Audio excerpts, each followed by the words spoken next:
Santas Perpetua, Felicitas y compañeros, mártires. Las actas del martirio de Santa Perpetua, Santa Felicitas y sus compañeros constituye uno de los más grandes tesoros agiológicos que han llegado hasta nosotros. En el siglo IV se acostumbraba leer públicamente esas actas en las iglesias de África.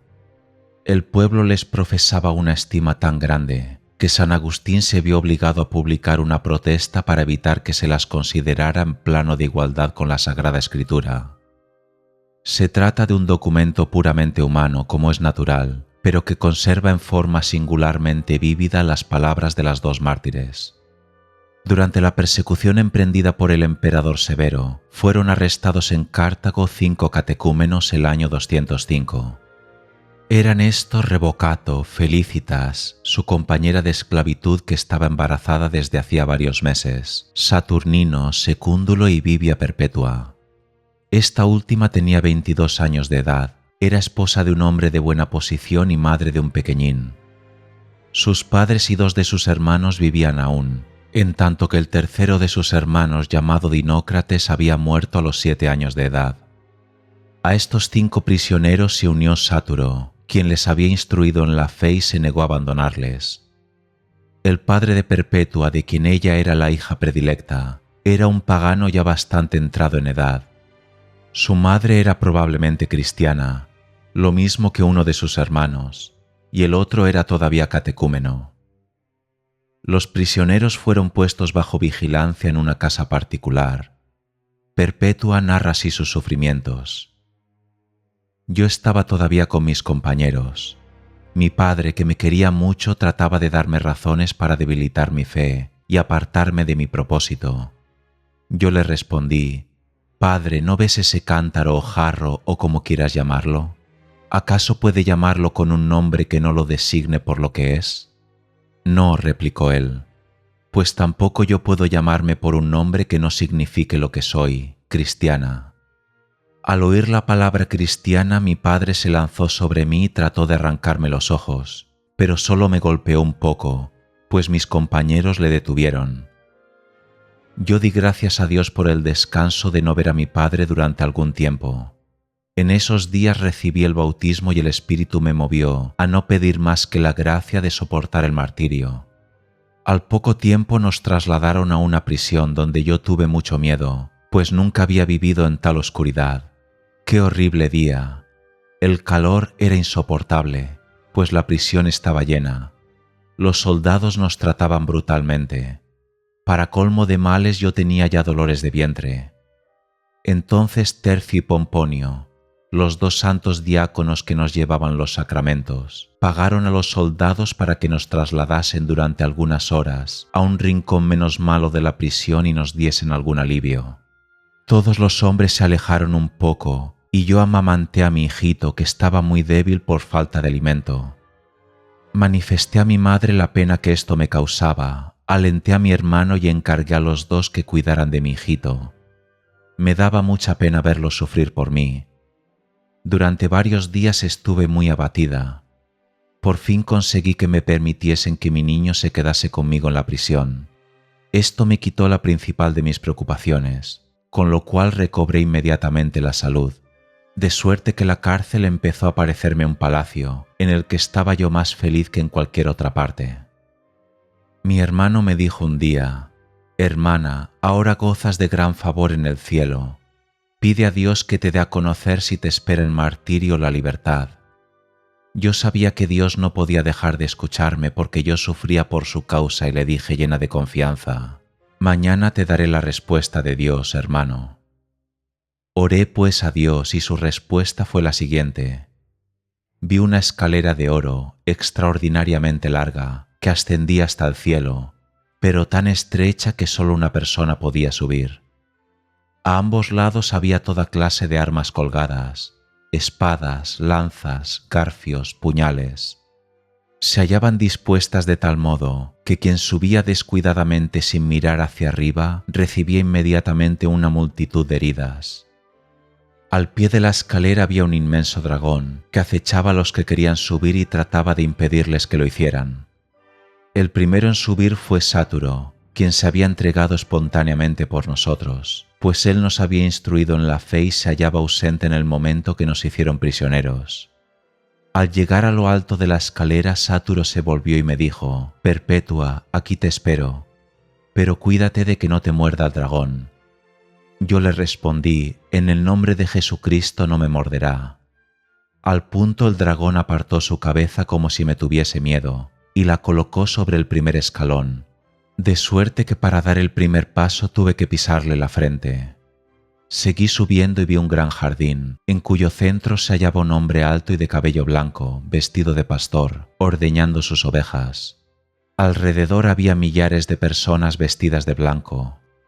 El hombre levantó la cabeza, fijó en mí sus ojos y me dijo: «Bienvenida, hija mía», y me llamó y me dio unos quesos.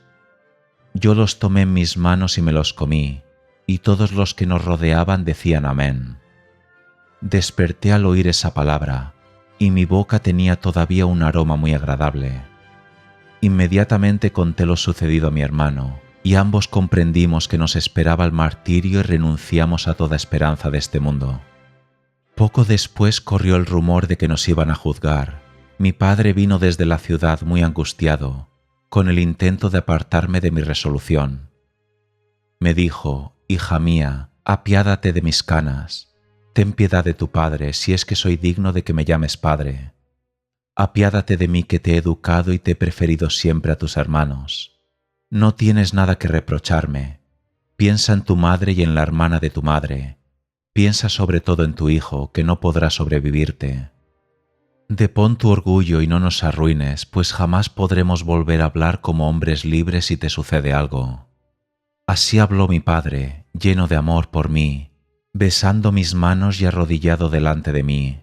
Estaba tan conmovido que ya no me decía hija, sino señora. Esto me hizo sufrir, pues comprendía que mi padre sería el único de los míos que no se regocijaría de mi martirio. Le consolé como pude diciéndole: «Las cosas sucederán como Dios lo disponga, pues estamos en sus manos y no en las nuestras». Y mi padre partió muy angustiado. Otro día, cuando estábamos comiendo, nos llamaron súbitamente a juicio y nos condujeron a la plaza del mercado. La noticia se había extendido rápidamente y había acudido una enorme multitud. Nos colocaron en una plataforma frente al juez, que era Hilariano, el procurador de la provincia, pues el procónsul acababa de morir. Todos los que fueron juzgados antes de mí confesaron la fe. Cuando me llegó el turno, mi padre se aproximó con mi hijo en brazos y, haciéndome bajar de la plataforma, me suplicó: «Apiádate de tu hijo». El presidente Hilariano se unió a los ruegos de mi padre diciéndome: «Apiádate de las canas de tu padre y de la tierna infancia de tu hijo. Ofrece sacrificios por la prosperidad de los emperadores». Yo respondí: «No». «¿Eres cristiana?», me preguntó Hilariano. Yo contesté: «Sí, soy cristiana». Como mi padre persistió en tratar de apartarme de mi resolución, Hilariano mandó que le echasen fuera y los soldados le golpearon con un bastón. Eso me dolió como si me hubiesen golpeado a mí, pues era horrible ver que maltrataran a mi padre anciano.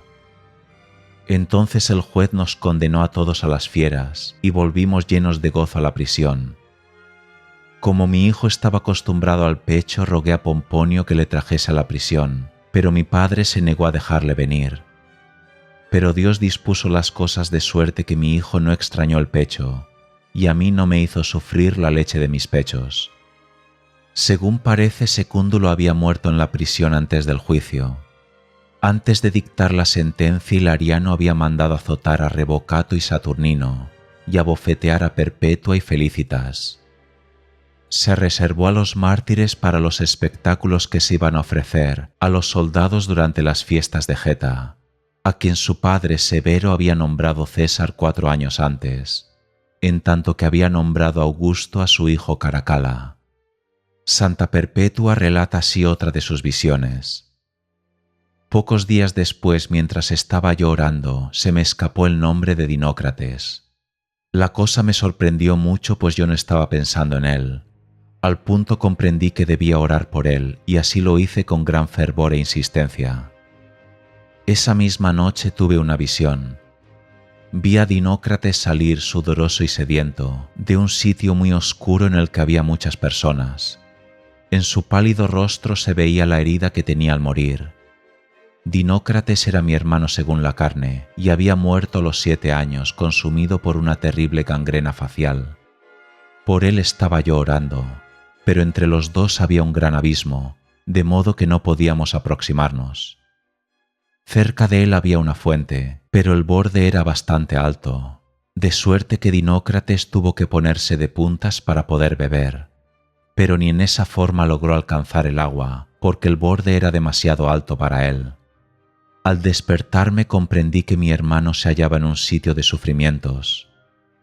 Sin embargo, sentí una gran confianza en que podía ayudarle y pedí a Dios por él hasta el día en que nos trasladaron a la prisión del cuartel, pues estábamos destinados a luchar con las fieras durante las fiestas que iban a celebrarse en el cuartel en honor del César Geta. Yo seguí pidiendo día y noche por mi hermano, con muchas lágrimas. Cuando se acercaba el día del martirio tuve una visión. Vi el mismo sitio en que antes se hallaba mi hermano, pero ahora estaba lleno de luz. Dinócrates estaba limpio, bien vestido y muy fresco. Donde antes estaba la herida del rostro solo había ahora una cicatriz, y el borde de la fuente le quedaba ahora a la altura del pecho. El agua brotaba constantemente, y sobre el borde había una vasija de oro llena de agua. Dinócrates se acercó y empezó a beber, y el agua de la vasija no se agotaba. Dinócrates bebió hasta saciarse, y después se alejó jugando como un niño. Yo desperté segura de que ya no sufría. Unos cuantos días después, Pudente, el jefe de la prisión, empezó a mostrarnos cierta consideración y a permitir que nos visitasen, pues se había dado cuenta de nuestro gran poder. Poco antes del día de las fiestas mi padre vino a verme, abrumado de dolor, y comenzó a mesarse la barba, a echarse al suelo, a maldecir su ancianidad y a decir cosas que habrían conmovido al más duro de los hombres. Yo sentí una gran compasión por él. La víspera del día del martirio tuve otra visión. Vi al diácono Pomponio aproximarse y llamar estruendosamente a la puerta de la prisión. Fui a abrirle y le encontré vestido con una túnica sin ceñidor y calzado con unos zapatos muy extraños. Pomponio me dijo: «Perpetua, te estamos esperando, ven conmigo». Entonces me tomó por la mano y echamos a andar penosamente por un sendero áspero y desagradable hasta que llegamos al anfiteatro. Pomponio me condujo hasta el centro del circo y me dijo: «No tengas miedo, yo estoy contigo y sufriré contigo». Después se alejó. Yo levanté los ojos y vi una inmensa multitud. Como yo sabía que estaba condenada a las fieras, me extrañó no ver ninguna en la arena. Entonces apareció un desagradable egipcio con sus servidores para luchar contra mí, pero al mismo tiempo apareció una tropa de jóvenes que venían a defenderme. Cambiaron mis vestidos por los de un hombre y me ungieron con aceite para el combate, y vi que el egipcio mordía el polvo delante de mí. Entonces apareció un hombre tan alto que su cabeza sobresalía por encima del anfiteatro. Estaba vestido con una túnica de púrpura sin ceñidor, y en el centro de su pecho colgaban 2 listones. Sus sandalias estaban curiosamente tejidas con oro y plata. Tenía un bastón como el de los jefes de los atletas, y en las manos llevaba una bandeja verde con manzanas de oro. Ordenó a la multitud que se callara y dijo: «Si el egipcio vence a Perpetua, tendrá derecho a decapitarla con la espada, y si Perpetua vence al egipcio, recibirá en premio esta bandeja». Después de decir esto se retiró, y el egipcio y yo empezamos a golpearnos. El egipcio trataba de cogerme por los pies, pero yo no dejaba de golpearle el rostro con los talones, y empecé a volar y a darle golpes por arriba. Viendo que la lucha iba decayendo, me froté las manos. Logré cogerle la cabeza y hacerle caer de bruces. Entonces puse el pie sobre su rostro.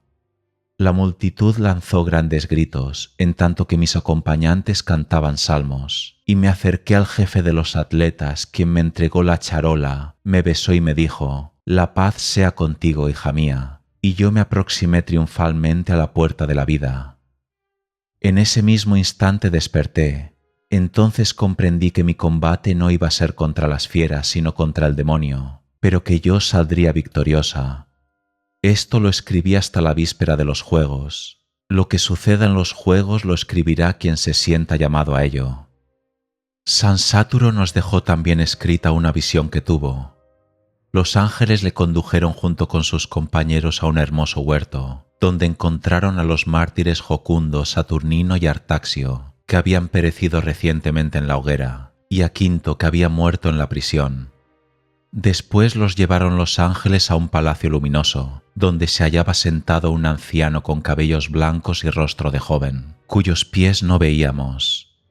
A la diestra y a la siniestra del anciano estaban muchos otros ancianos, que cantaban al unísono Santo, Santo, Santo.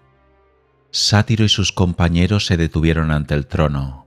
Besamos al anciano, quien pasó su mano sobre nuestros rostros, y los otros ancianos nos dijeron: «Levantaos».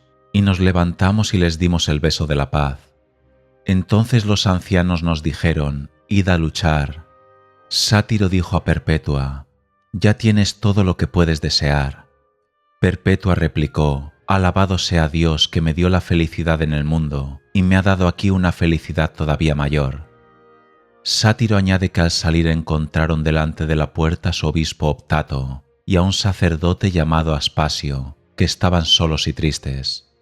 Ambos se postraron a los pies de los mártires y les rogaron que les reconciliasen, pues habían tenido un pleito.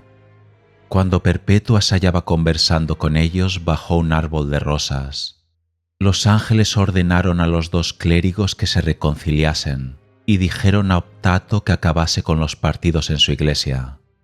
Sátiro añade: «Entonces empezamos a reconocer a muchos mártires y nos dio fuerza un perfume indescriptible y delicioso. Desperté con el alma llena de gozo. Probablemente un testigo presencial completó las actas. Felicitas tenía miedo de que se la privase del martirio, porque generalmente no se condenaba la pena capital a las mujeres embarazadas.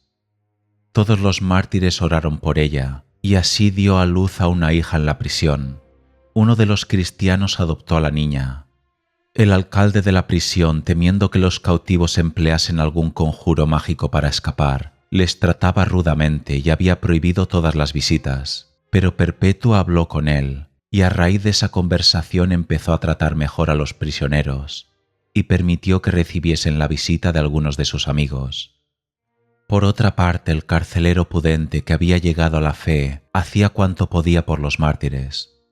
La víspera del martirio se les ofreció según la costumbre una comida pública llamada la fiesta gratuita. Los prisioneros se esforzaron por convertirla en un ágape o fiesta de amor, y hablaron a todos del juicio de Dios y del gozo con que iban al martirio. Su valor asombró a los paganos y produjo numerosas conversiones. El día del martirio los prisioneros salieron de la cárcel como si fuesen al cielo. Abrían la marcha los hombres. Detrás de ellos iba Perpetua, cuyos ojos brillaban de tal modo que hacían bajar las miradas de los circunstantes, junto con Felicitas, la cual se sentía muy dichosa al pasar de manos de la partera a las del verdugo para recibir, después de sus dolores, la purificación de un segundo martirio. A las puertas del anfiteatro los guardias intentaron hacer que los hombres revistiesen las túnicas de los sacerdotes de Saturno y las mujeres el vestido consagrado a Ceres. Pero Perpetua se resistió tan vigorosamente que los guardias acabaron por dejarles entrar en la arena con sus propios vestidos. La multitud, furiosa al ver la valentía de los mártires, pidió a gritos que les azotaran.